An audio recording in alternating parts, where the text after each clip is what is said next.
সরকারি গণনার মাধ্যমে সরকারি যে গণনা হবে ভোটের পরে বা সরকারি যেসব কাজগুলো হয় তার মধ্যে কিন্তু আইপ্যাকের লোককে এই গভর্নমেন্টই ঢুকিয়ে দেবে। তাদের সমর্থন রয়েছে, তাই তাই আই কার্ড থেকে শুরু করে পারমিশন সব দেবে এবং ট্রেনিংয়েও যাবে এবং সেটা থেকে তারা ভোট করবে।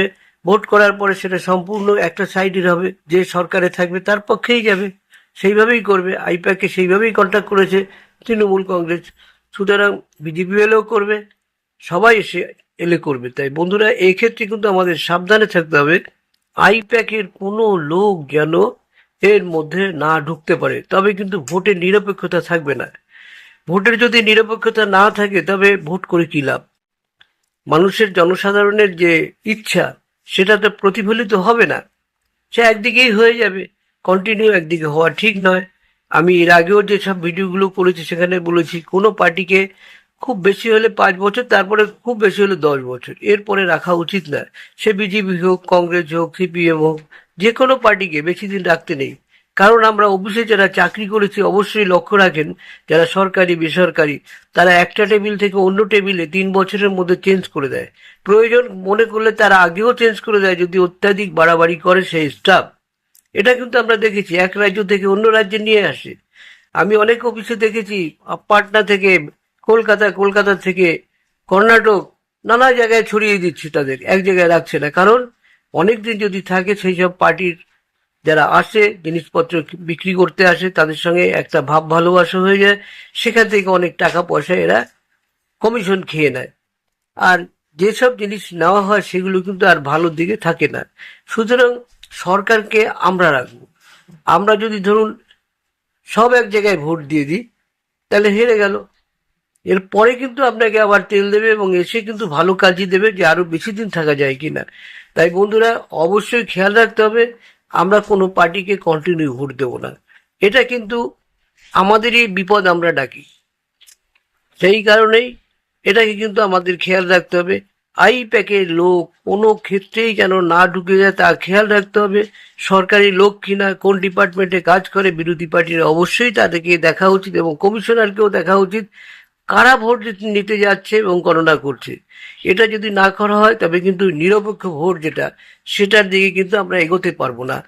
এবং এতে কিন্তু দেশেরও উন্নতি হয় না, কারণ কি কন্টিনিউ একটা পার্টি থাকবে, গোঁজামিল দিয়ে চালিয়ে দেবে, আমাদের লোক পিছিয়ে যাবে। যেমন এখন দেখা যাচ্ছে সরকারি লেভেলে যেসব চাকরি করতো তারা 26,000 সামথিং লোককে বাদ দিতে হয়েছে কোর্টের কোনো কারণে, হয়তো কোর্টের আমি আলোচনা করছি না। কিন্তু এই যে 26,000 লোক বেরিয়ে গেল, তাদের জীবন কিভাবে চলবে? এগুলো যদি কন্টিনিউ আর একবার এই সরকার চলে আসে তাহলে কিন্তু আরো বিপদ ঘটবে। তাই বলবো, এই পার্টিকে আবার নিয়ে আসুন, এই পার্টিকে একবার ত্যাগ করুন, ত্যাগ করে আবার এই পার্টিকেই নিয়ে আসুন না, দেখবেন আপনার সঙ্গে দারুণ ব্যবহার করবে, ভালো কাজ করবে। যেমন অফিসে হয় তেমনি কেন এখানে হবে না? তাই অনুরোধ করব, ইলেকশন কমিশন অফ ইন্ডিয়া, তাকে অনুরোধ করছি আপনারা অবশ্যই এটাকে ফলো রাখুন। বাইরের লোক ঢুকে ভোট গণনা করবে, অটোমেটিক যাদের পয়সা পাবে তাদের কথা বলবে, এটা তো বেআইনি। বেআইনি কেন করবে? বেআইনি কাজ কেন করবে? যে কোনো পার্টি করুক, আমি সব পার্টির কথাই বলছি। তৃণমূল আছে বলে তার খারাপ বলবো? তৃণমূল অনেক ভালো কাজ করেছিল, সত্যি ভালো কাজ করেছিল, কিন্তু এখন যে পজিশনটা আসছে ধীরে ধীরে, তা কিন্তু ভালো নয়। একে এখন বাদ দিতে হবে, দিয়ে নূতন পার্টি আসুক, আবার একে বাদ দিয়ে দিতে হবে। এটুকু না করলে কিন্তু আমরা বাঁচবো না, জনগণ বাঁচবে না। আমেরিকা কি করে?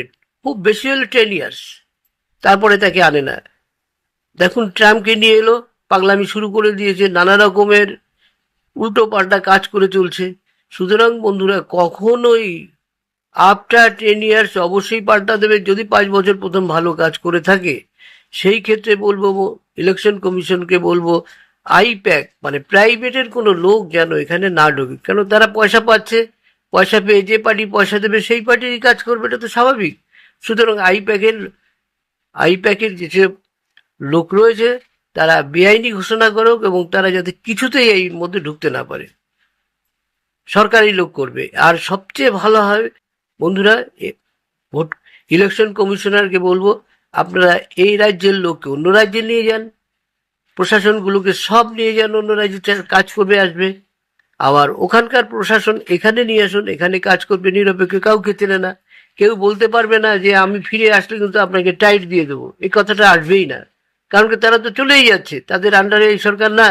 আর এই আন্ডারে যারা কাজ করছে, এই সরকারের আন্ডারে, তারা কিছু কথা শুনবে, কিছু পয়সা খাবে, কিছু ভয় দেখাবে, নানা রকম ভাবে কাজগুলো বের করে নেবে।